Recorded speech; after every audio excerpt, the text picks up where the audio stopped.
Welcome to another yoga class with SDA. My name is Sarah Arbuckle, and I will be going through a restorative yoga class today because that is what I need. And I know that a lot of my old students really enjoyed the restorative sequences.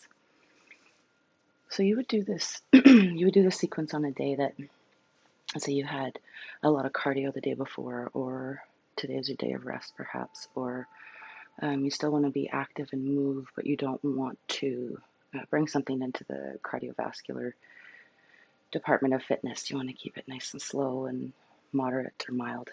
Okay, so we're going to begin with seated breaths. Bring yourself into your favorite cross-legged position. Displace your flesh from your sits bones. Stack your weight over your hips. So your shoulders are going to come back slightly. Your head carriage is going to come back such that your ears are stacked over your shoulders, over your hips. Find a comfortable place to put your hands. Some like stacked palms. Some like palms up on the knees, palms down on the knees. Yoga mudra would be like this. You have lots of options here.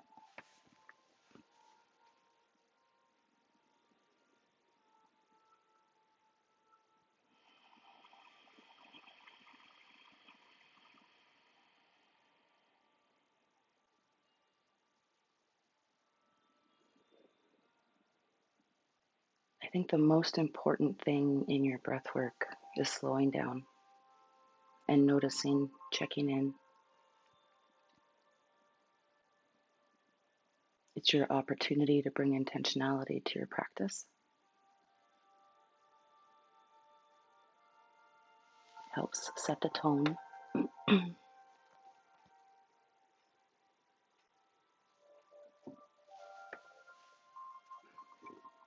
And it brings that conscious mindfulness to your stretching.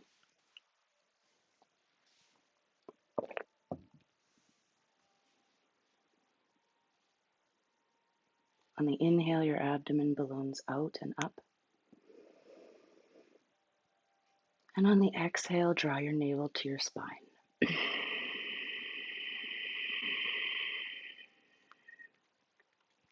Inhale. Exhale.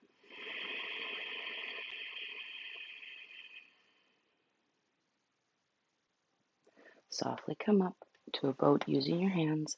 I'm going to change the cross of the legs to the other side. It's going to feel awkward this time. And we'll just add the arms. Clear a spot beside you if you need to.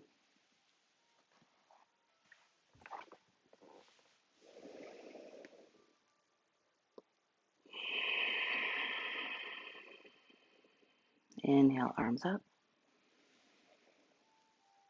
Exhale, palms down. One more big breath here. Okay, let's hinge your weight forward. Come over to your hands and knees.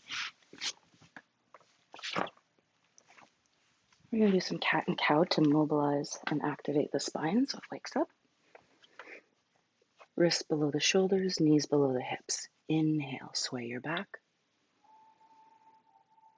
Exhale, arch up, angry cat. Inhale, sway. Exhale, arch. Try to initiate the action with your tailbone and complete the action with your neck. It's not mandatory. It's just a point of interest to focus on. See if you notice any changes. Where in your back do you feel tight or tense? Where do you feel spacious and open? Last one here. Big deep breath. Exhale. Touch your big toes together. Open your knees. Go ahead and sit back slightly. We're going to come into our first child's pose, Balasana. Reach towards the floor. Stretch with the fingertips, drop the forehead down. Breathe. Exhale. If you push slightly into your hands, you can try to bring your bum down to your knees, heels. Which used to be available to me. I need somebody to sit on my sacrum. Give that nice gentle downward pressure.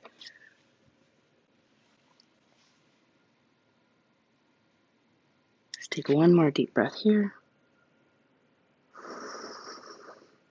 Let it all go. Use your hands, walking yourself back up. We'll take Hero's Pose. Vajrasana. So you're going to sit on your heels with your knees bent.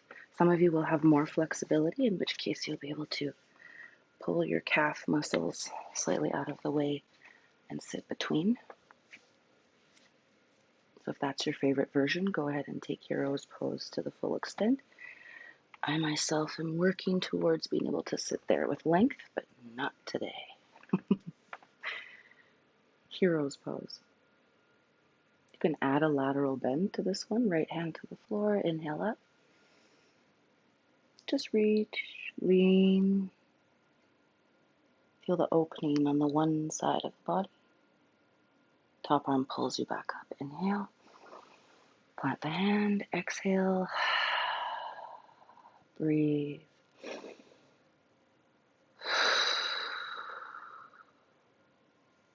And then release. Camel's Pose. Go ahead and grab some props if you haven't yet. Likely you'll want some blocks, maybe even a bolster, depending on how much you can reach back behind you. So you can place your blocks on the outside or near your ankles and feet. It's going to bring elevation to your feet higher than if you tucked your toes under, just a bit higher. Anywho, you're going to reach back, find that block. Make sure you're keeping your weight over your knees, forward. You're not dropping back. Okay? Now this is your option here. Maybe turn your blocks if you felt shaky and rocky like I did. You can keep your gaze looking forward or look up at the ceiling. Just be really careful about your neck if you're going to choose to drop back. Very slowly coming out of camel, Ustrasana.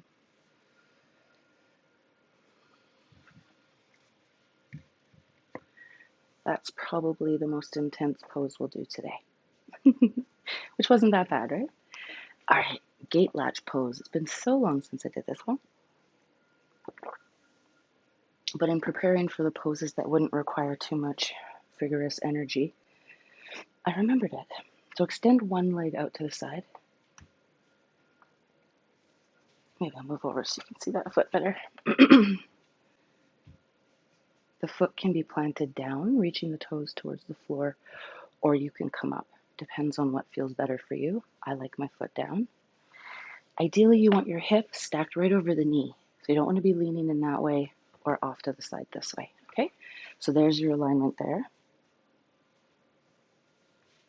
You're going to reach down to the bent leg, reach away from the long leg. So you've got fingertips reaching away from the toe tips. Two different directions at the same time. You're rooting with the foot, reaching with the fingers.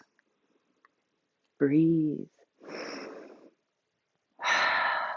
Top arm pulls you up. Now come towards the extended leg. I like to turn my foot on this version for my adductors. Hands down the leg. Inhale up. Exhale. Breathe into the side.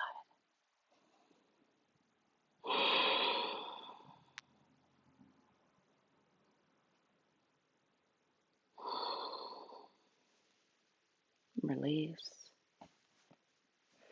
Let's walk our way over. Not walk, kneel. Little movements. Leg out. We're going to start towards that bent. Not in the camera. learning every day, folks. Every day. Very humbling.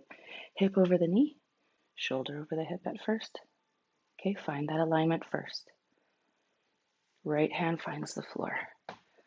Or other arm, the long leg arm is going to reach away from the leg. Root with the toes, reach with the fingers. Breathe here. Long line of the body opening up.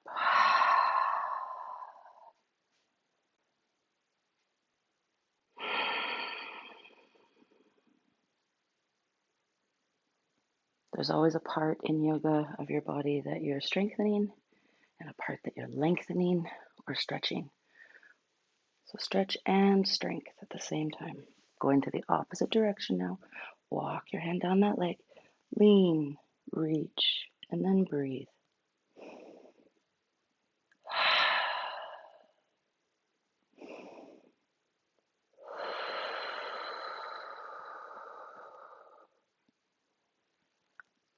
And release. Now, instead of coming back down, let's take this foot into a squat, and then we'll prepare to take the other leg up as well. Okay. So you're going to want your feet hip width or further apart, and you'll notice where you're comfortable because your heels are going to lift up when you're not.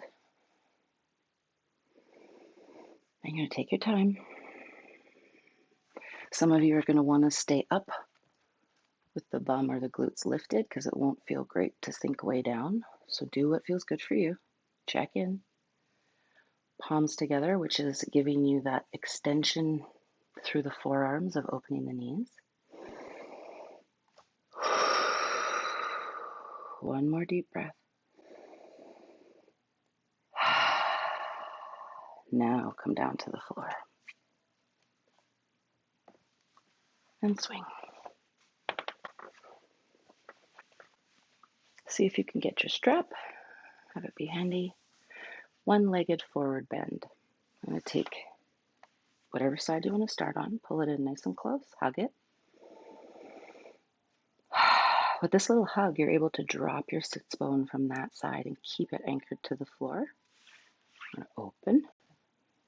Fall to the floor. Inhale, facing that extended leg. Keep the chest shining front at first because you want to protect the spine and the discs as you forward fold. Now, if you have any history of back injury, my biggest suggestion would be to not drop the head until you know that that's fully healed and that there's no discomfort along the back line of the body. There's a really neat visualization if you'd like to see to make sense of why that is. So if you take your finger and you pull away, you will see a ditch or a little crevice that forms between that knuckle.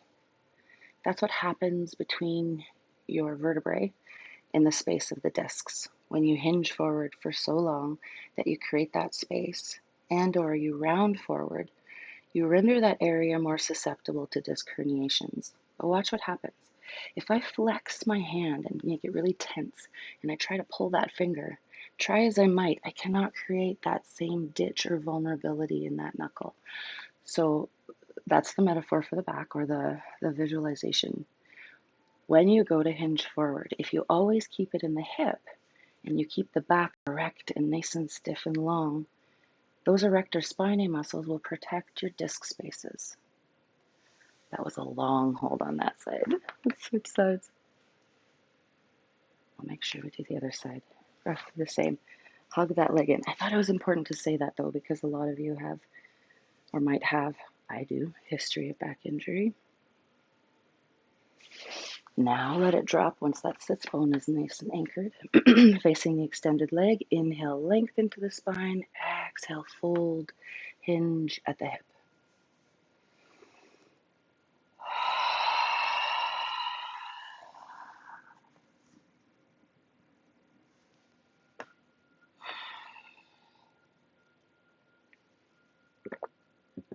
Your strap, I kind of lost my opportunity to mention.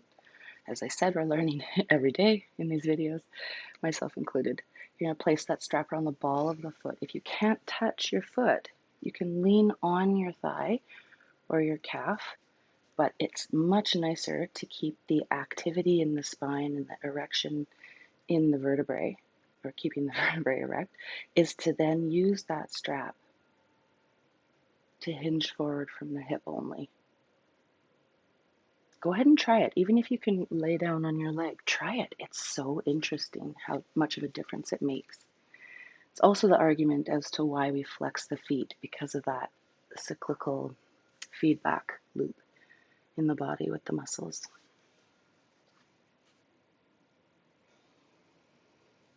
Let everything go. Then release the posture. Extend both legs out in front of you. Paschimottanasana. Lots of people like props for this one, so between your strap to draw forward, keep the back nice and erect. Your blocks. If you would like a supportive measure below the forehead, which is your origination of the back line's connective tissue. So that's the anchor point for the blocks. You can go down multiple levels, wherever feels right for you. Keep checking in and honoring your body.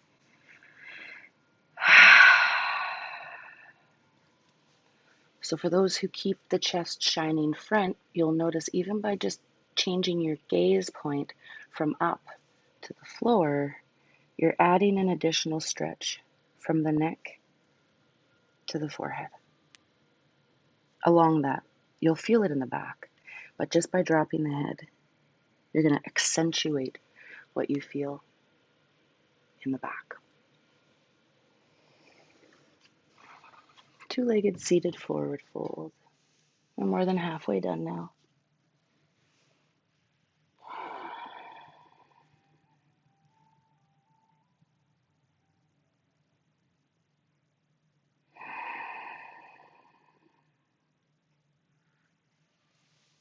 Slowly release back up to seated.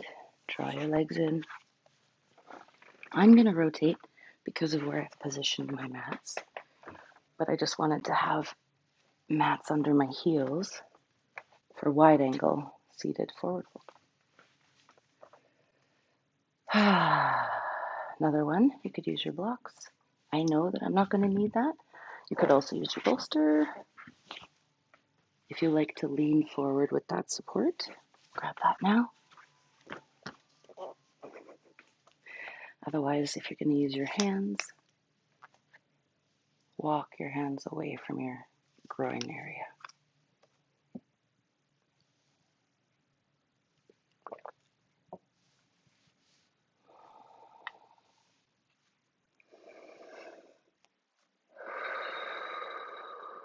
So you're checking in as soon as you reach the edge of your posture or your asana. The edge is where you first notice or feel discomfort, and then you're just going to breathe. Breathe into that space, and as soon as you think about it, your breath goes there.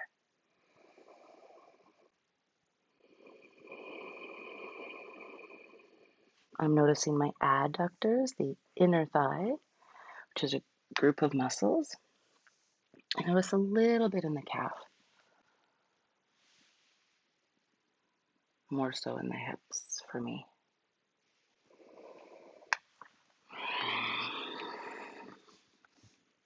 Let's take 3 more breaths here.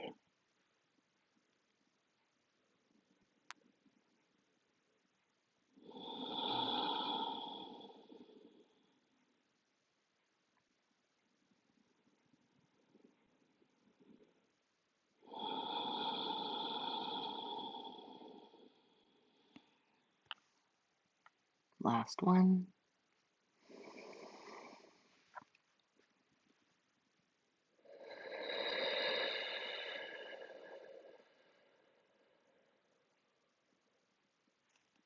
And release. Now we'll take it side to side. So you're going to lean. I like to place my hand inside the thigh. Lean over. If that doesn't feel good for you, you can take that arm along the leg for support and use that elbow inside on or outside the leg. This top arm is going to reach over and past the head.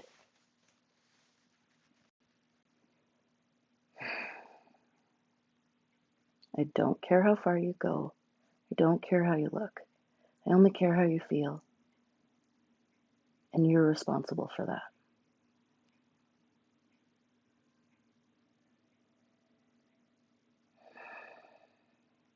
Top arm pulls you back up. Take that opposite arm along the leg.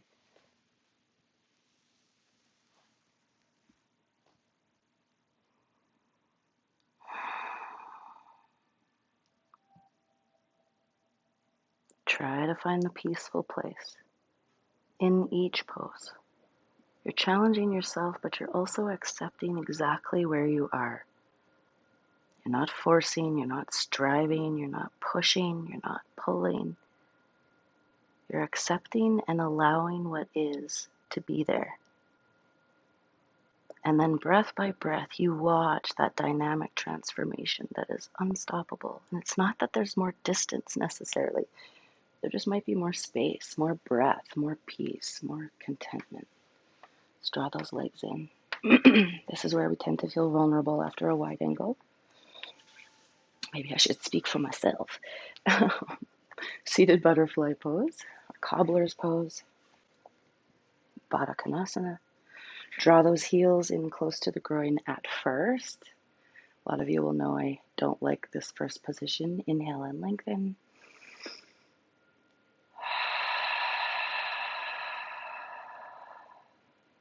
Keeping that straight spine. Hinge from the hip, lean forward. Notice what you feel and where you feel it.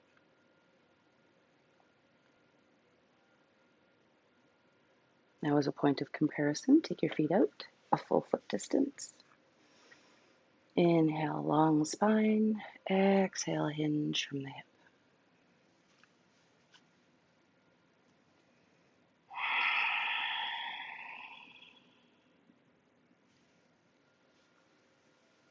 One more example. Take the feet yet one more distance. Inhale, length. Exhale, forward fold. You're going to feel the outside line of both legs, this lateral line of your legs. Lots of muscles, more than just one. They're usually in groups based on function, wrapped with connective tissue.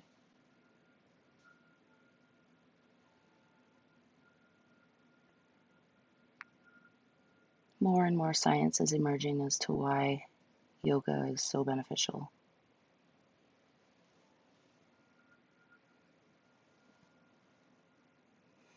And class by class, we'll cover a little bit at a time for those of you that need it.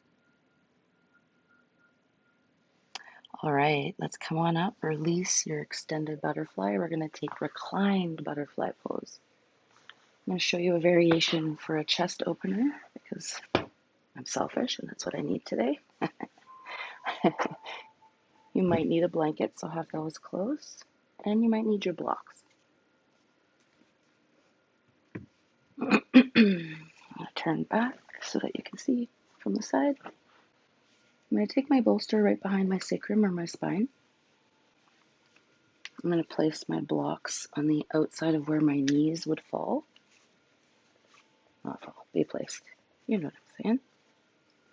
Okay, and then I'm going to work my way back. Supta Baddha Konasana, which just means reclined cobbler's pose.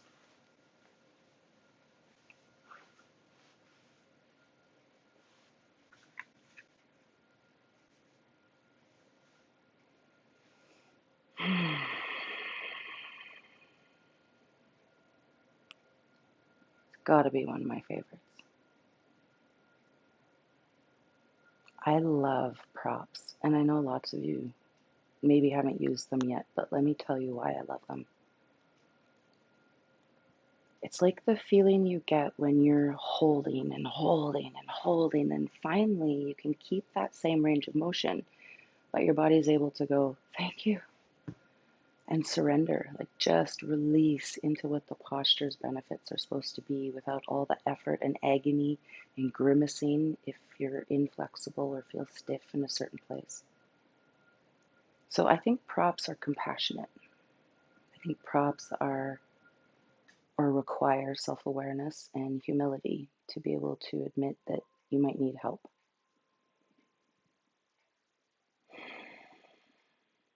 I need lots of help.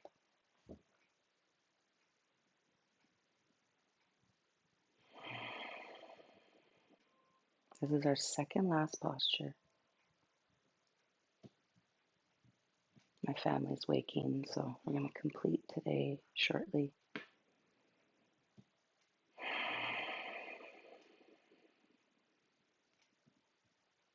Give it one more luxurious breath into your belly. Sigh it out. Draw the legs back up. Move your props off of your mat. Last one is a Balasana, or knees to chest pose. This is really good for digestion and especially bowel movements. I know, awkward thing to talk about, but we all do it and we all need to. So how simple could this be? Do it with your kids if your kids have bowel issues. I'm just going to draw the knees in close to the belly and hug.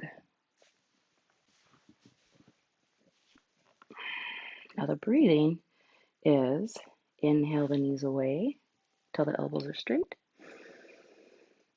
Exhale, draw in. I like to add a bit of a squeeze, like I'm hugging myself and pushing out the extra air. Let's do a couple more. Inhale. Exhale. Inhale. Exhale. Last one.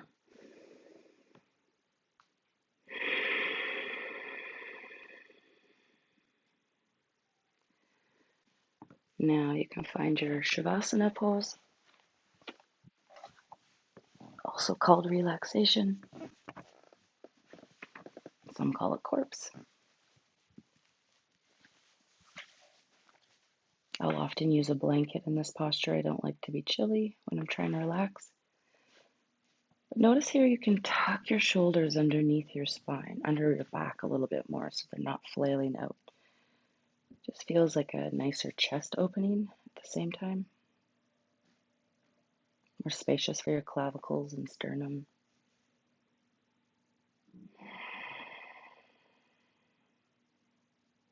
Adjust anything you need to feel like you're ready to fully let go. Surrender into the floor.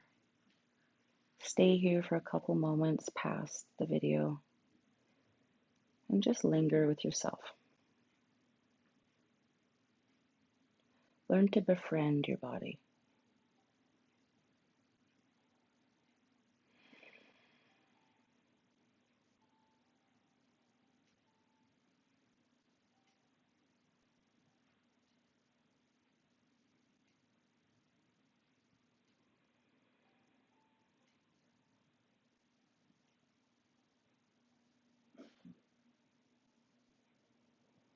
And as you're lying, relaxing, allowing different parts of your body to release, or scanning your body from toe to top of head, from top of head to toes. Just gently scan and notice any areas of tension or tightness that you'd like to release.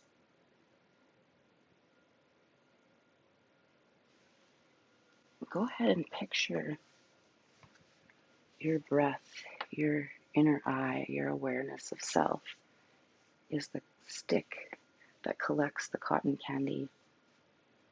And the cotton candy is weaving together all that tension through your body. You're weaving it up. And after a couple breaths, it's transformed into a dandelion. You can blow those spores away, all that tension, just blow it away through the breath.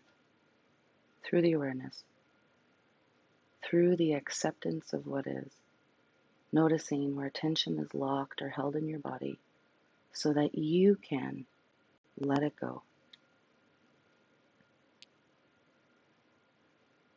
It's really important to let it go. We don't want to harbor resentment or unforgiveness in our body. So take the opportunity to use your breath and release. More and more every day, all the things that you no longer need or things you no longer want to hold on to.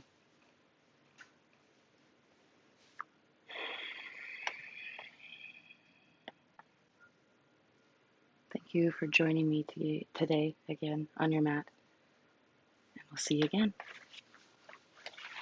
Take care.